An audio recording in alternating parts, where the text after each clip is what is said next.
Next, the portrait of a lady. When I went to the university, I was given a room of my own. The common link of the friendship was snapped. My grandmother accepted her seclusion for resignation. She rarely left her spinning wheel to talk to anyone. From the sunrise to the sunset, she sat her wheel spinning and reciting prayers only in the afternoon and relaxed for a while to feed the sparrows. While she sat into the veranda, breaking the bread into the little bits, hundreds of the little birds collected round her, creating bird, a, a veritable bedlams of chirpings. Some came and perched on her legs, perches on her legs, other on her shoulders. Some even sat on her head. Some smiled but never shooed them away. She used to be the happiest hopper of the day for her. जैसे अब क्या होता है, लेखक क्या होता है, जो ऑथर है यूनिवर्सिटी में चला गया तो ऑथर को अपना सेपरेट एक रूम मिल गया, और जो दादी और ऑथर के बीच का जो भी लिंक था वो ब्रेक हो गया. जो एक्सेप्ट हर सर्कुलरिज्म एंड रेजिग्नेशन, जो लिंक था दोनों के बीच का, वो लिंक ब्रेक हो गया अब दोनों के बीच में. और दोनों ने, अब दादी ने क्या किया, अपना एकांतवास की बिल्कुल अकेले में रहने लगी. वह किसी से बात भी नहीं करती थी और करने के लिए चरखा भी नहीं छोड़ती थी, हमेशा काम करती रहती थी. वो सुबह सूर्योदय से लेकर सूर्यास्त तक, सनसेट तक वो क्या करती थी, बैठी रहती थी, भजन गाती रहती थी और थोड़ी देर आराम करने के लिए, और उसके बाद जो स्पिरोज हैं, जो बर्ड्स हैं, उनको दाने डालती थी. और वो वरांडे में बैठकर क्या करती थी, रोटी के छोटे छोटे टुकड़े करती थी और बहुत सारी चिड़ियाँ उसके पास आकर बैठ जाती थी और चींची करके, इतनी कि उसके आसपास बैठकर चींची करती रहती थी. अब कुछ आकर दादी के कंधे पर बैठ जाती थी, कुछ दानों पर बैठ जाती थी, कुछ टांगों पर बैठ जाती थी, कुछ चिड़िया तो दादी के सिर पे भी बैठ जाती थी. और दादी मुस्कुराती रहती थी, उनको कभी भी नहीं भगाती थी, और आधा घंटा दादी दिन भर में उन सबके साथ व्यतीत करती थी. When I decided to go to abroad for the further studies, लेखक का आगे abroad विदेश आगे की पढ़ाई करने के लिए जाना डिसाइड हुआ. I was sure my grandmother would be upset. वो बिल्कुल श्योर था कि उसकी जो grandmother है upset होगी.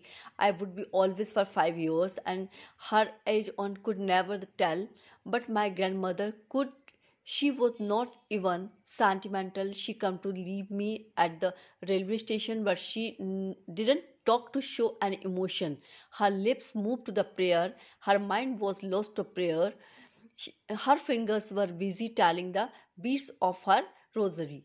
Silently, she kissed me kissed me my forehead, and when I left, cherished the most imprint of perhaps the last sign of physical contact between us. यहाँ पर लेखक कहते हैं कि जब मुझे ऐसा लगा आगे की जो पढ़ाई के लिए मैंने अब्रॉड विदेश जाना जब डिसाइड किया, तो मुझे ऐसा लग रहा था कि दादी बेचैन हो जाएगी, क्योंकि मुझे 5 साल के लिए, 5 इयर्स के लिए मुझे वहाँ पर जाना है.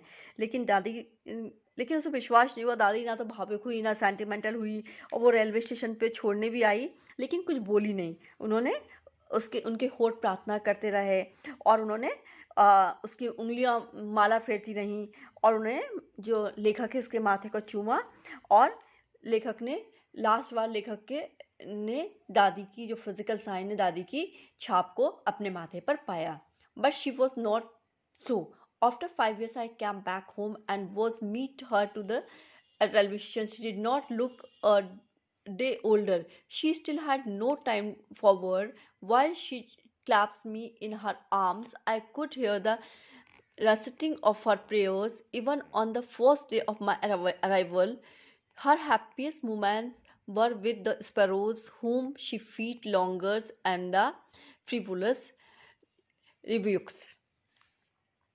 अब क्या हुआ, जब in the evening a change came over her. She didn't pray. She collected the women of the neighborhood, got an old drum, and started to sing. For several hours of the thumped the sagging skins of the dilapidated drum, and sang the homecoming of the warrior. She had to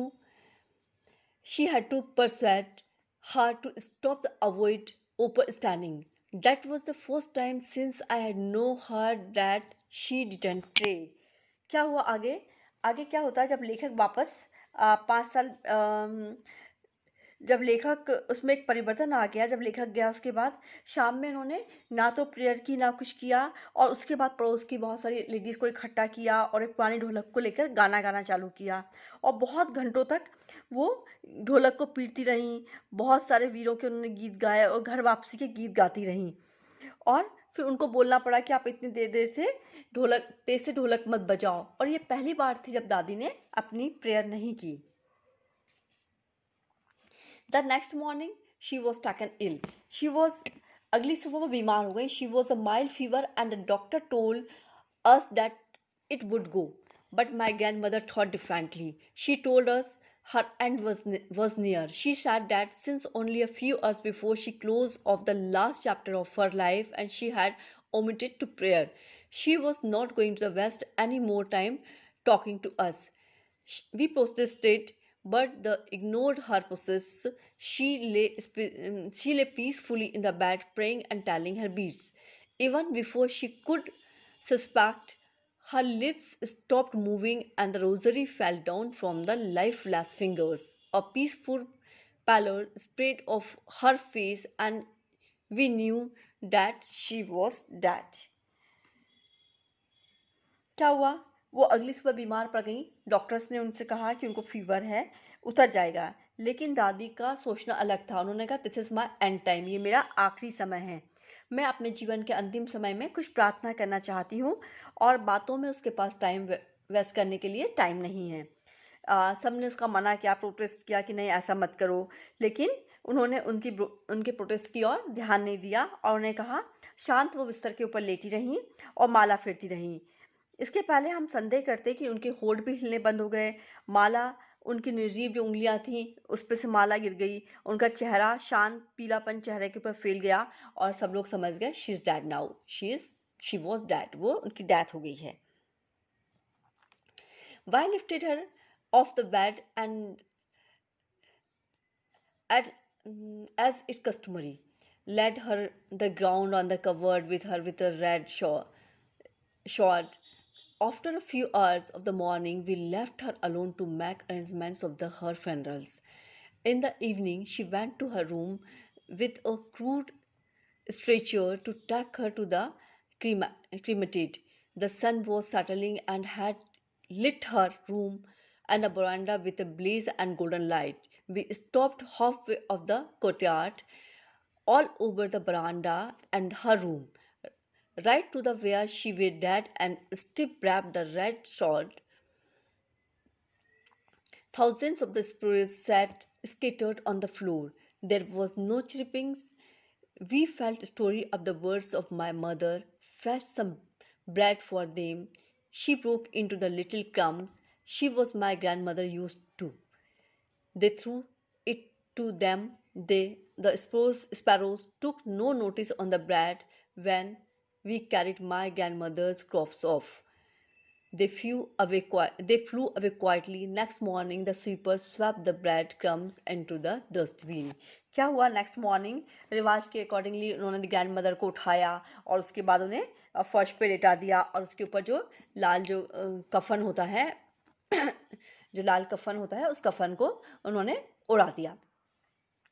कुछ घंटे मातम मनाने के बाद सब लोगों ने उसकी अर्थी का जो फनरल था उसका अरेंजमेंट किया और शाम को दाह संस्कार के बाद जब दादी के कमरे में गए तो देखा कमरे और बरामदे में एक सुनहरी रोशनी फैली हुई है और आंगन के वो बीच में रुक गए। बरामदे में जहाँ पर वो कफन में लिपटा कर उनको रखा हुआ था वहाँ पर देखा बहुत सारी चिड़ियाँ बैठी हुई थीं, लेकिन चिड़ियाँ चींची भी नहीं कर रही थी, चुपचाप चिड़ियाँ वहाँ पर आकर बैठी हुई थीं। हमें उन पक्षियों के ऊपर दया आई तो माँ उनके लिए रोटी लेकर आई, जैसा कि दादी उनको रोटी खिलाया करती थी। लेकिन रोटी के टुकड़े करके माँ ने सारे उनके आसपास फेंक दिए, लेकिन चिड़ियों ने रोटी की और कोई ध्यान नहीं दिया। और जब दादी का वो मृत शरीर लेकर चले तो वो चुपचाप सारी चिड़ियाँ उड़ गईं और अगले दिन सफाई वालों ने रोटी के टुकड़े कूड़ेदान में डाले। ये था लेखक और उसकी दादी की story a portrait of a lady.